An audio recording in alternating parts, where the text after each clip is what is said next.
تجھے آٹا گوندنا تو آ گیا ہوگا؟ جی ابا بہت اچھی طرح. آئی شاباش. اوے آسم، جی ابا. اوے ڈول لے کے جاؤ پہلوان کی دکان سے 1 کلو دہی لے کے آ. اچھا ابا. چل جا شاباش. ہاں کسی نے سچ کہا ہے اولاد بھی خدا کی بڑی نعمت ہے. ایک اور چراغ بجھ گیا. پی ٹی وی کا ایک اور لیجنڈ فنکار ہم سے بچھڑ گیا. خالد سلیم بٹ صاحب مرحوم ہو گئے. اس ویڈیو میں انہیں ٹربیوٹ پیش کریں گے. خالد بٹ صاحب ایک سچے اور کھرے انسان جن کی عادت تو بہت جاہو جلال والی تھی لیکن سچے اور کھرے انسان تھے. خالد بٹ صاحب ایک ایماندار اور بہادر انسان جن کی بہادری اور ایمانداری کا اندازہ آپ اس بات سے لگائیں کہ آپ کو کبھی کوئی ایسا انسان نہیں ملے گا جو کیمرے میں پوری دنیا کے سامنے یہ کہے کہ اس کی اولاد اسے اس وجہ سے چھوڑ کر گئی کیونکہ اس نے بھی اپنے ماں باپ کو بڑھاپے میں تنہا چھوڑ دیا تھا. بلکہ آپ کو ہر کوئی یہی جھوٹ بولتا نظر آئے گا کہ اس نے اپنے ماں باپ کی بہت خدمت کی. ماں باپ کی فرما بردار اولاد ہے. ایک انٹرویو میں اینکر نے سوال پوچھا کہ بٹ صاحب آپ کے پاس کتنے بچے ہیں؟ جواب میں کہا گیا کہ میرے پاس ایک بھی بیٹا نہیں کیونکہ سب چھوڑ کر اپنی بیویوں کے پاس جا چکے ہیں. کیونکہ میں نے بھی اپنے والدین کو تنہا چھوڑا تھا اس لیے میرے بیٹوں نے بھی مجھے تنہا چھوڑ دیا. یہ جو بات کہی گئی ہم اس بات کے خلاف ہیں جو کہ بہت ہی نامناسب اور غلط رویہ ہے. ماں باپ کو کبھی تنہا نہیں چھوڑنا چاہیے. لیکن آپ خالد بٹ صاحب کی ہمت اور سچائی کا اندازہ لگائیں کہ وہ کس قدر سچے انسان تھے کہ اپنی اولاد کو غلط کہنے کے بجائے یہ مان لیا کہ میں نے بھی اپنے والدین کے ساتھ ایسا کیا تھا اس وجہ سے میرے ساتھ ایسا ہوا. یہ تھا خالد بٹ صاحب کا حقیقی تعارف. آگے چلتے ہیں. خالد سلیم بٹ صاحب کی پیدائش امرتسر انڈیا کی ہے. 1946 کو وہاں پیدا ہوئے. ابھی صرف 8 ماہ کے تھے کہ پاکستان مارز وجود میں آ گیا. والدین کے ساتھ ہجرت کی اور ملتان میں آ کر بس گئے. خالد بٹ صاحب کے خاندان میں کوئی بھی شوبز میں نہیں تھا. ملتان سے تعلیم حاصل کی. بچپن میں کرکٹ اور بیڈمنٹن کھیلنے کا بہت شوق تھا. جب بھی انہیں تلاش کرنا ہوتا تو انہیں کرکٹ گراؤنڈ یا بیڈمنٹن گراؤنڈ میں ڈھونڈا جاتا. خالد بٹ صاحب کے اسکول کے کلاس فیلو کا نام اقبال حسن. یہ وہی اقبال حسن ہے جو پاکستانی فلموں میں ہیرو آتے رہے جن کی موت ایک ایکسیڈنٹ میں ہوئی. جوانی میں اس دنیا سے چلے گئے. اقبال حسن کی وجہ سے شوبز میں انٹر ہوئے. جبکہ خالد بٹ صاحب کے والد چاہتے تھے کہ ان کا بیٹا ڈاکٹر یا انجینئر بنے لیکن بیٹے کو یا تو کرکٹ کا شوق تھا یا پھر اداکاری کا. والد نے بہت کوشش کی وہ شوبز میں نہ جائے لیکن ناکام رہے. حالانکہ میٹرک اچھے نمبروں سے پاس کیا. اس کے بعد کالج میں داخلہ لیا. اسی دوران 1968 میں اقبال حسن کے والد کی ڈیتھ ہو گئی جو کہ فلم انڈسٹری سے وابستہ تھے. اقبال حسن نے والد کی جگہ سنبھالی اور فلم انڈسٹری میں انٹر ہو گئے. دوسری جانب خالد سلیم بٹ صاحب کو جب یہ معلوم ہوا تو وہ اقبال حسن کے والد کا افسوس کرنے لاہور چلے گئے. گھر سے نکلتے وقت ان کی جیب میں صرف 5 روپے تھے. کرایہ لگا کر وہاں پہنچے. رات کے 12 بجے لاہور پہنچے اور سیدھا اقبال حسن کے گھر گئے. اپنے دوست سے ملے اور چند روز وہاں قیام کیا جس پر اقبال حسن نے خالد بٹ کو فلموں میں کام کرنے کی آفر کی اور یہی آفر خالد بٹ صاحب کی خواہش تھی تو فوری ہاں کر دیا. یوں اقبال حسن اس فلم میں ہیرو تھے جبکہ خالد بٹ صاحب کو سپورٹنگ رول میں کاسٹ کیا گیا. مگر اس فلم کے پروڈیوسر نے خالد بٹ کی بجائے کسی دوسرے شخص کو یہ رول دے دیا. اقبال حسن خالد سلیم بٹ صاحب کو لے کر معروف فلم میکر زیدی کے پاس پہنچ گئے. ایس پی زیدی کے بطور اسسٹنٹ ڈائریکٹر رکھوا دیا اور یوں خالد سلیم بٹ صاحب نے اپنی کیریئر کا آغاز بطور اسسٹنٹ ڈائریکٹر شروع کر لیا. یہ سلسلہ 7 سال چلتا رہا. جب گھر والوں کو معلوم ہوا تو والد نے بے حد مخالفت کی لیکن بٹ صاحب نے صرف اپنے دل کی سنی. پھر جب ایس پی زیدی نے فلم لائن چھوڑی تو خالد بٹ نے بھی اس فارمیٹ کو چھوڑا اور سکرین کے سامنے آنے کا فیصلہ کیا. خالد بٹ صاحب نے اپنے کیریئر کا آغاز 1978 میں ڈرامہ سیریل مسرت سے کیا جس کے رائٹر انتظار حسین تھے.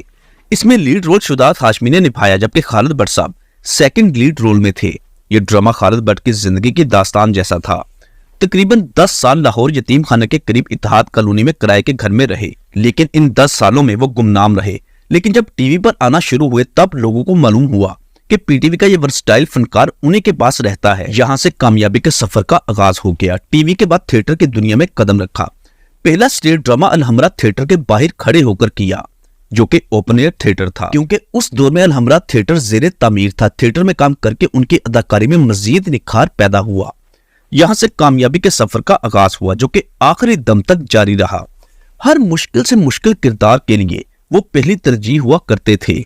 اگر ان کے مشہور ڈراموں کی بات کی جائے جن میں جھنجھال پورا، بھوٹا فروم ٹوبا ٹیک سنگھ، جگ بیتی، سزا اور جزا، اس کے علاوہ بھی بے شمار ڈراموں میں بہترین کرداروں کے ساتھ لوگوں کو محظوظ کیا. خالد بٹ صاحب ہر کردار میں ایسا ڈوبتے کہ دیکھنے والوں کو گما ہوتا کہ خالد بٹ صاحب حقیقی زندگی میں بھی ویسے ہی ہیں۔ اس بات کا خیال اسے 20 سالوں کے بعد کیوں آیا؟ لاہور والی کڑی نے نہ کچھ آکھیا ہو۔ ابا جی نے بوٹے کے پیدا ہونے سے پہلے اس کا نام رکھ دیا تھا، اور ابا جی نے ایویں تو اس کا نام بوٹا نہیں رکھا ہوگا۔ لیکن اگر ان کی ذاتی زندگی کے متعلق بات کی جائے تو وہ بہت ہی سخت اور گرم طبیعت کے مالک تھے۔ بٹ صاحب اپنی مرضی کرنے والے انسان تھے۔ گھر والوں نے جب شادی کا فیصلہ کیا تو والد نے جہاں رشتہ طے کیا وہاں کرنے سے انکاری ہو گئے۔ جہاں رشتہ طے کیا گیا تھا وہ بہت ہی امیر اور کاروباری گھرانہ تھا، لیکن خالد بٹ صاحب نے انکار کر دیا کیونکہ وہ نہیں چاہتے تھے کہ ایک بزنس مین فیملی میں شادی کر کے ان کے پیچھے لگنا پڑے۔ وہ چاہتے تھے کہ ان کے جیسی لڑکی ہو جو کسی بھی حال میں اس کا ساتھ دے، کیونکہ وہ شعبے سے ماہانہ تقریباً صرف 300 روپے کماتے تھے۔ تو خالد بٹ صاحب نے اپنی خالہ کی لڑکی سے شادی کا فیصلہ کیا۔ دونوں کی شادی ہو گئی۔ خالد بٹ کے والد نے شادی کے موقع پر کہا تھا کہ جس طرح خالد بٹ کی عادت ہے آپ اپنی بیٹی کی دوسری شادی کی تیاری بھی جاری رکھنا۔ خیر یہ بات غلط ثابت ہوئی۔ دونوں کی رفاقت 40 سال قائم رہی، جو کہ آخری دم تک ایک ساتھ رہے۔ اللہ پاک نے 4 بچے عطا کیے، جن میں 2 بیٹیاں اور 2 بیٹے۔ لاہور وابڈا ٹاؤن میں رہائش تھی۔ تمام بچوں کی شادیاں کر دیں اور شادیوں کے بعد بچے الگ ہو گئے۔ دونوں میاں بیوی اکیلے گھر میں رہتے رہے، لیکن ان کی ایک بیٹی رابعہ جو کہ والد کی بہت ہی فرما بردار رہی، جس نے اپنے والد کا بے حد خیال رکھا۔ آج سے تقریباً 9 ماہ پہلے ہماری خالد بٹ صاحب سے بات ہوئی۔ انہوں نے ہم پر اعتراض کیا تھا کہ معروف فنکار عابد بٹ جو کہ نگہت بٹ کے شوہر تھے، عموماً یہ بتایا جاتا ہے کہ عابد بٹ خالد بٹ کے بھائی ہیں، لیکن ہمارے ساتھ بات کے دوران خالد بٹ صاحب نے اس بات سے انکاری کیا۔ بٹ صاحب کا کہنا تھا کہ ان کا عابد بٹ سے دور دور تک کوئی تعلق نہیں اور نہ ہی وہ ملتان سے ہیں۔ سوشل میڈیا پر اکثر لوگ یہ کہہ دیتے ہیں کہ عابد بٹ میرا بھائی ہے، جبکہ اس بات میں کوئی حقیقت نہیں۔ خالد بٹ صاحب پچھلے 1 سال سے جگر اور گردوں کے مرض میں مبتلا تھے، جس وجہ سے بہت ہی ضعیف اور کمزور ہو چکے تھے۔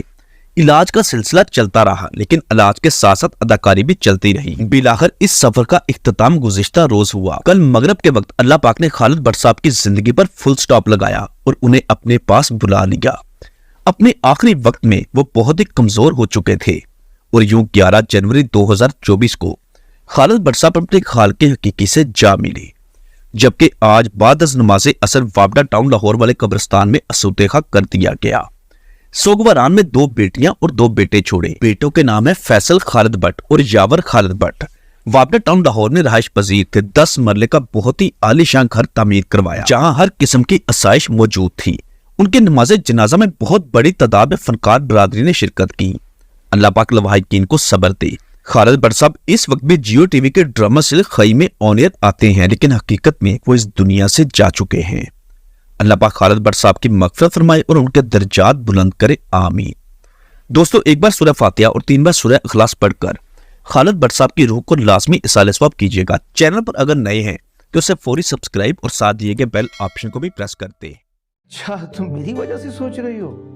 میری فکر مت کرو، اب میں بالکل ٹھیک ٹھاک ہوں۔ جاؤ اپنے گھر والوں سے ملو، میرا کوئی مسئلہ نہیں ہے۔